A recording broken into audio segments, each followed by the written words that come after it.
Hello， 大家好啊！本期视频呢是给大家带来新角色托罗尼的角色特评。那在视频开始之前呢，我们直接给大家上一个省流的结论，就是说这个角色呢是不建议各位去抽取的。即便对于克尔拿这个角色的抽取和养成呢，也是建议慎重考虑的。那对于这个角色的话，我们首先呢一起来看一下他的技能，因为他技能的文字描述呢确实不是很明确。定位方面呢是一个燃烧代码的3阶段火力性狙击枪角色，狙击枪面码呢属于是比较正常的狙击枪面码，这里呢就不多多的赘述了。那技能的话，我们就从技能1开始讲。那技能1呢，也是托罗尼最难理解的一个技能。首先呢，托罗尼在蓄满力之后攻击，会给攻击的敌人呢施加一个标记，在有标记的期间呢，托罗尼攻击伤害的50%会被保存下来。大家呢在游戏里也可以看到啊，你攻击的时候呢，它这个进度条是会上涨的。那这个累积条的上限呢，就是效果1啊，这个上限为实战者最终攻击力的1536%。但这里呢，它描述的并不准确啊，是你达到上限或者是5秒之后，它这个标记结束的时候啊，它都会强制结算的。也就是说呢，你即使打5版这个标记呢，它依然是会结算伤害的。当然呢，这个爆炸时候产生的伤害啊是分摊伤害，所以说对群的效果呢会比较差。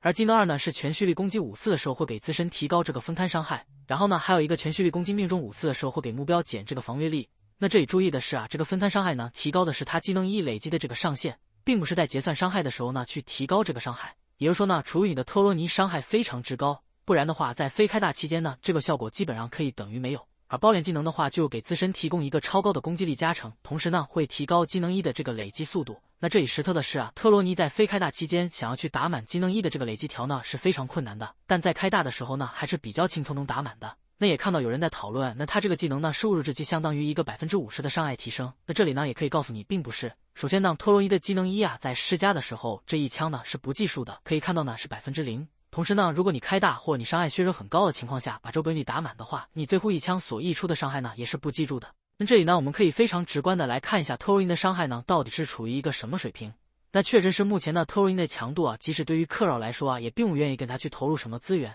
所以这里呢，我也只能通过靶场的属性固定去进行测试了。那这里呢，直接给大家上这个主 C 的这个输出对比情况。需要各位注意的是啊，在平衡模式的情况下，红莲呢只有20发子弹，爱丽丝呢更是只有6发子弹，而且没有续速。所以说呢，这个结果是非常正常的。而托罗伊呢，并没有穿透，同时呢，也不是发射器，是打不了多潘的。所以说它的伤害水平呢，也就存在这个档次了。目前唯一可能巨业空间呢，就是在日后的燃烧代码各突里，可能呢你高练的话能打出一定的伤害。但是呢，性价比肯定是奇低无比，因为我们要看一下这个角色所需要的支出。首先呢，托罗尼的赎数本人并不高，如果你想要强扛他上场的话，他的星呢肯定不建议太低。同时呢，一个输出角色如果想出分的话，肯定是需要安提10的，不然伤害肯定更低。而巨业方面呢，除燃烧代码的这个各图以外，应该是基本上没有巨业空间了，所以肯定还是要重点去给打起月代码词条。而技能的话，包猎技能呢肯定是重中之重。而技能1的话，即使是1级呢，有50%的伤害累计；技能2的话，其的又是分摊伤害和防御力降低。所以说，如果你的特欧尼练度比较低的话，这2个技能呢可以点的低一些。